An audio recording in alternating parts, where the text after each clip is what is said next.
I'm Giang Brooke. Welcome to my channel Hairbygiang.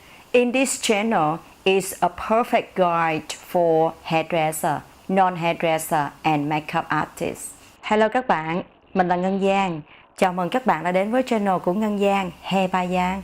In this channel is going to be a combination cutting, coloring, styling, healthy hair, and all tips and tricks how to look after of your hair at home.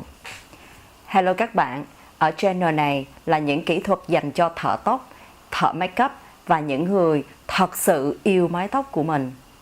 Là sự kết hợp của cắt tóc, nhuộm tóc, tạo kiểu tóc.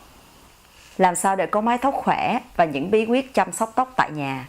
For those who don't know me, I'm from Vietnam.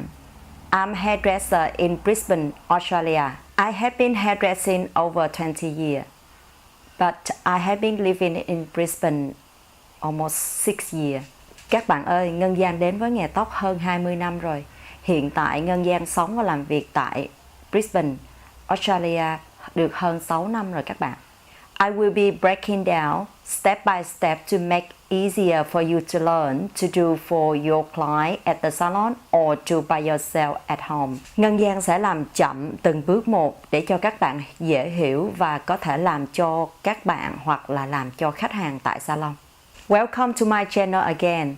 If there are anything in particular you could like to see, make sure you leave a comment below and don't forget like and subscribe.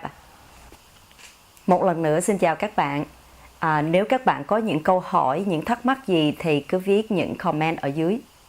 Các bạn cũng đừng quên like và đăng ký nha các bạn. Vì khi các bạn đăng ký thì khi Ngân Giang upload những video mới thì các bạn sẽ biết. Xin chào các bạn.